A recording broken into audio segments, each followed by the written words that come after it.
ការពិតដែលបងប្អូនមិនបានដឹងពីការសន្សំលុយនិងធានារ៉ាប់រងតើខុសគ្នាបែបណាទៅមានអ្វីខ្លះដែលបងប្អូនគួរតែដឹងក៏ប៉ុន្តែមុននឹងខ្ញុំបកស្រាយខ្ញុំចង់ឲ្យបងប្អូនបញ្ចេញ comment ខាងក្រោមវីដេអូនេះម្នាក់មួយមកដើម្បីយើងអាចជជែកពិភាក្សាគ្នា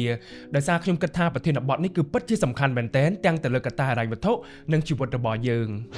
និយាយអំពីការសន្សំគឺជាការដែលយើងដកយកចំណូលមួយផ្នែកទៅដាក់នៅតាមស្ថាប័នហិរញ្ញវត្ថុឬធនាគារឬក៏ការសន្សំលុយដាក់កូនជ្រូកក៏ចាត់ទុកជាការសន្សំដែរក៏ប៉ុន្តែបើសិនជាយើងយកទៅដាក់នៅស្ថាប័នហិរញ្ញវត្ថុធនាគារគឺវាមានសុវត្ថិភាពនិងទទួលបានអត្រាការប្រាក់ណាមួយជាប្រចាំខែឬក៏ប្រចាំឆ្នាំការសន្សំគឺពិតជាល្អខ្លាំងណាស់ពីព្រោះធ្វើឲ្យយើងនឹងគឺចេះសន្សំសំចៃចេះឲ្យយើងនឹងមានទម្លាប់ល្អមិនចាយវាយខ្ជះខ្ជាយជាដើមជាពិសេសធ្វើឲ្យយើងនឹងគឺអាចមានកញ្ចប់ថវិកាសម្រាប់ទុកនៅគ្រាអាសន្នណាមួយយើងទុកសម្រាប់បង្កើតទ្រព្យទុកសម្រាប់ទិញទ្រព្យយកទៅរកស៊ីឬក៏វិនិយោគជាដើមរីឯធានារ៉ាប់រងគឺជាប័ណ្ណសន្យាការពារហានិភ័យហិរញ្ញវត្ថុសម្រាប់ខ្លួនឯងសម្រាប់គ្រួសារឬក៏មនុស្សជាទីស្រឡាញ់ឬក៏និយាយឲ្យងាយស្រួលយល់តែម្ដងគឺជារបាំងការពារលុយយើងកុំឲ្យបាត់នៅពេលដែលមានរឿងមិនល្អណាមួយកើតឡើងដែលប្រៀបដូចជាកង់សកួរអញ្ចឹងកង់សកួរយើងទិញយកមកទុកក្នុងឡានមិនមែនយើងចង់ឲ្យកង់យើងធ្លាយនោះទេក៏ប៉ុន្តែបើថ្ងៃណាមួយកង់យើងធ្លាយពិតមែនយើងនឹងមានកង់សកួរទុកដូរដោយយើងមិនចាំបាច់គាំងនៅកណ្ដាលទីនោះទេធានារ៉ាប់រងដូចគ្នាយើងទិញយកមកគឺមិនមែនចង់ឲ្យជីវិតយើងជួបរឿងមិនល្អជួបគ្រោះថ្នាក់ឬក៏រឿងអពមង្គលនោះទេ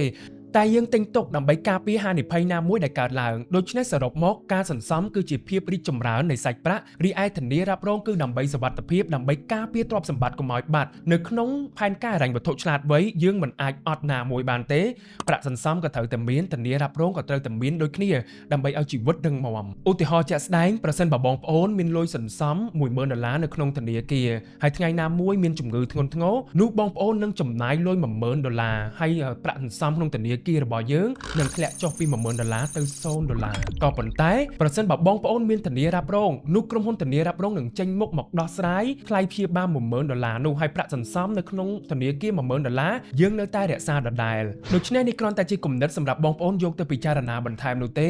ក៏ប៉ុន្តែបើសិនជាបងប្អូនកំពុងតែស្វែងរកក្រុមហ៊ុនធានារ៉ាប់រងដែលមានសុវត្ថិភាពអាចទុកចិត្តបាននិងមានប្រវត្តិច្បាស់លាស់ខ្ញុំសូមណែនាំក្រុមហ៊ុន Royal Group Life Insurance ដែលជាក្រុមហ៊ុនធានារ៉ាប់រងដំបូងគេដែលបានចាក់ឫសយ៉ាងជ្រៅនៅក្នុងប្រទេសកម្ពុជានិងជាបទសម្ព័ន្ធរបស់ក្រុមហ៊ុន Royal Group ក្រុមហ៊ុន Royal Group Life Insurance ត្រូវបានបង្កើតឡើងដោយជនជាតិខ្មែរដើម្បីប្រជាជនកម្ពុជា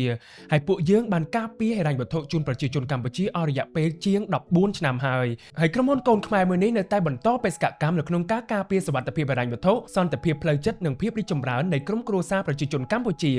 ក្រុមហ៊ុន Royal Group Life Insurance សុវត្ថិភាពថ្ងៃនេះកាន់តែរឹងមាំនៅថ្ងៃស្អែក